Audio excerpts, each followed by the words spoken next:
So those are the kind of things that you run across and you're like, wow, why didn't we do this way back? So that's how we got into it. Anybody else? Yes, ma'am. Just as a joke, but if you had a family readiness person, you wouldn't need an emergency notification, because that's who we always go to, because she seems to know everything. Well, actually, we have some of those too. What I was wondering is, what are some of the programs that we might recognize as a citizen of Jacksonville that you applied this process?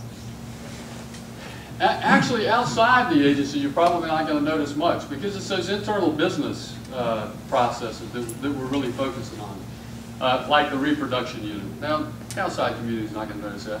I'll tell you what they do notice, though, is when you save over $30 million over a few years, they recognize that. That's a big deal.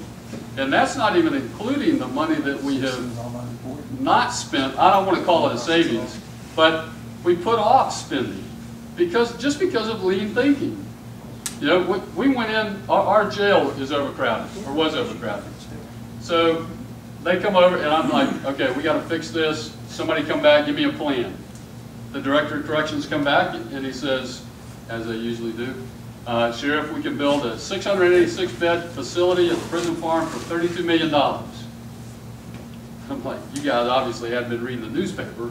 We ain't got $32 million. Are you kidding me? No way we are going to, ask this community to spend $32 million to build jail beds. That ain't going to happen. I said, go back, do a Kaizen, think lean, work on it through lean processes, 6 Sigma, 5Y, 5S, all these things. They do that, they come back, they said, Sheriff, we're going to build you 864 beds, and we're going to do it for $110,000.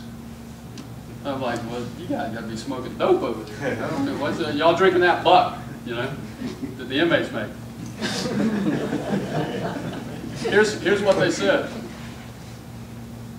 We looked and discovered that in each sleeping cell in the jail, there are 2 bunks. There's room for 3. And we have a great metal fabrication shop out at the Montgomery Correctional Center where inmates are taught how to work metal. We taught them how to make these beds. We added a new meaning to the term make your bed in corrections. We have these prisoners literally make these beds, and we installed 864 beds, and actually in the end it wound up costing us a little less than $110,000. That's now the community recognizes that when you start talking about that kind of savings. So and there's another one that comes to mind very quickly because this was very important to us. You have to look at the downstream effect of everything. Now, when somebody tells me that school crossing guards aren't on their post, most people think, well, it might be dangerous for the kids, but in addition to that, I've got to take a police officer off the street and put him on that corner. So when I had a hiring system that took, anybody remember how long that was? It was like 91 days or 92 days? 92 days for a minimum wage job. Now, if you've ever noticed these school crossing guards, they're elderly people who just love children. Well, we overcame their love of children because they would go through this process for 90 days, plus having to go to like 5 different facilities. They're finally like, you know what? I love kids, but not that much. I'm out of this. I'm not putting myself through this. And they would drop out of the process. Out of the applicants that we would get, and there's not a lot of them, we were losing about 90-some-odd% of them. So we had a lot of vacancies. So I got to put a lot of blue uniforms out there directing traffic for school crossing guards. We go in there, we do a Kaizen, we nail it down to 7 days, 1 location. Now we get about 96% of them through the process. Guess what? I'm not putting officers out there on these corner assignments anymore. That all impacts on the bottom line. It impacts on public safety. Anything else? Yes, sir. organization at large is big. So what are some of the roadblocks that you ran into when implementing the lean process, and how did you overcome it? Well, I tell you, the biggest roadblock is it's got to come from the top down. The support for lean has got to come from the top down.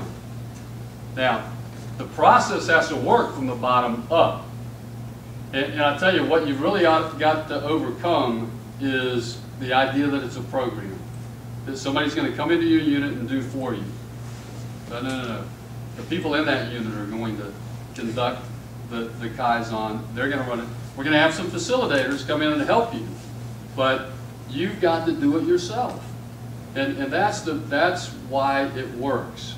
And so that's another issue that I think is very important, that people understand it's not a program, and I can't say that enough. It's not a program. It's a way of thinking and a way of doing business. And if they want to make it a program, then they're going to, you know what happens to programs? They come and they go. And people that are locked in, they'll just wait for this one to come and go. And another thing that has to be very well understood within the organization. I may come into your unit and you may do a Kaizen, and you tell me that now you can go from 15 people to 5.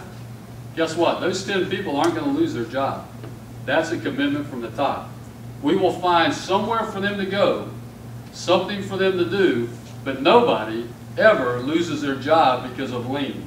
If you do that, you will throw up all kinds of roadblocks if you start laying people off because of some way to save money. They'll just quit telling you how to do it.